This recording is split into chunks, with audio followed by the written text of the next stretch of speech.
تہذیب النسواں لاہور کے سید ممتاز علی صاحب امتیاز سمجھتے ہیں مرزا صاحب مرحوم نہایت مقدس اور برگزیدہ بزرگ تھے اور نیکی کی ایسی قوت رکھتے تھے جو سخت سے سخت دلوں کو تسخیر کر لیتی تھی۔ وہ نہایت باخبر عالم، بلند ہمت مصلح اور پاک زندگی کا نمونہ تھے۔ ہم انہیں مذہباً مسیح موعود تو نہیں مانتے تھے، لیکن ان کی ہدایت اور رہنمائی مردہ روحوں کے لیے واقعی مسیحائی تھی۔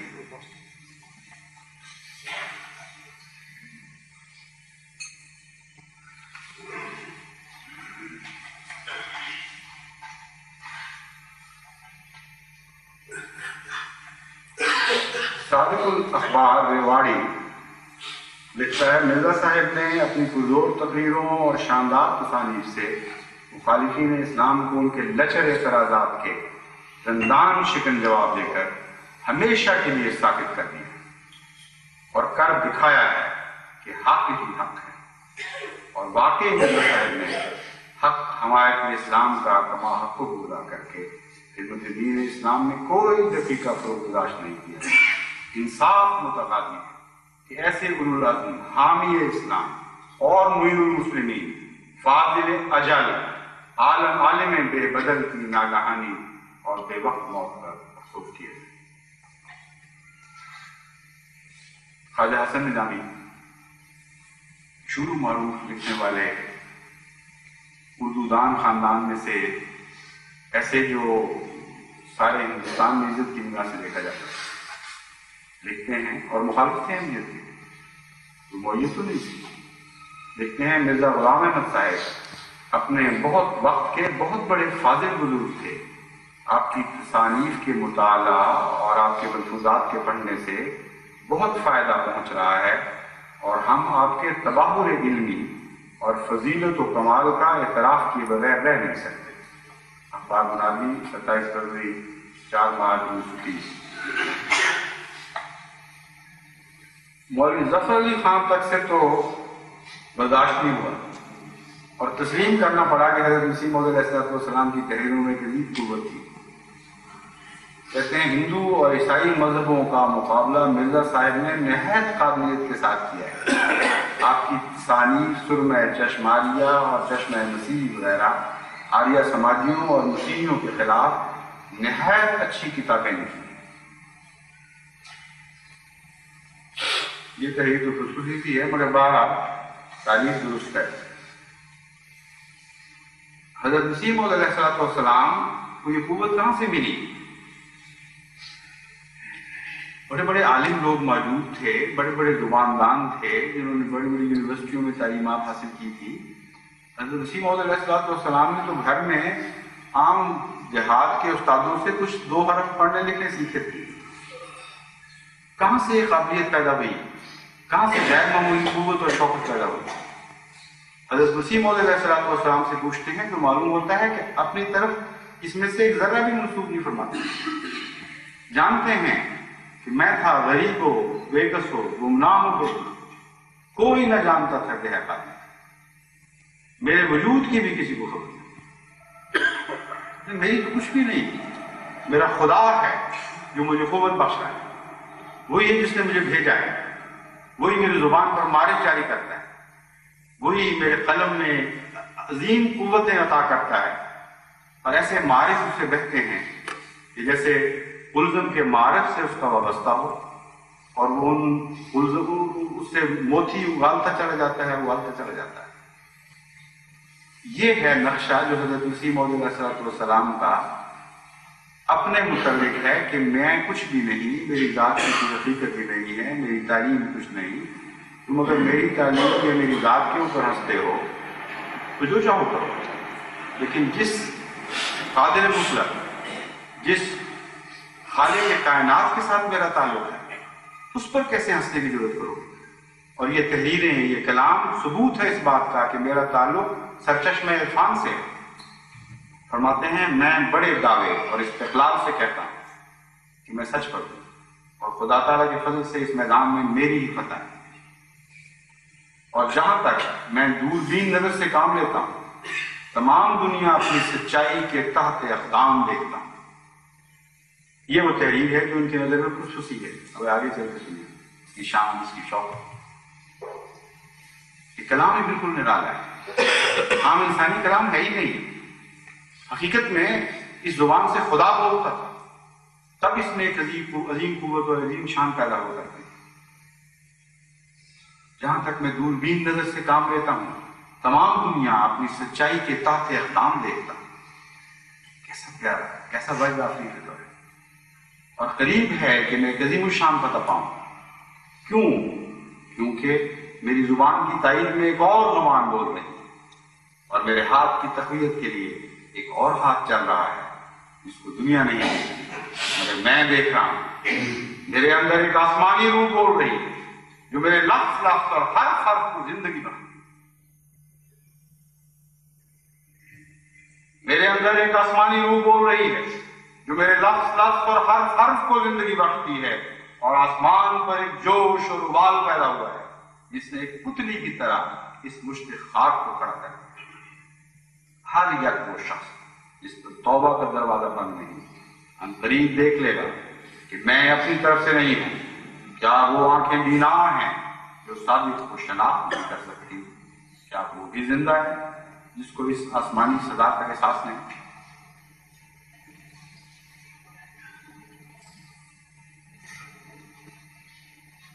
حضرت اقدس مسیح موعود علیہ السلام کے اس اقتباس کے بعد اب کچھ اور کہنے کی گنجائش نہیں رہتی سوائے اس کے کہ صرف اتنا کہوں، شرم تم کو مرد نہیں.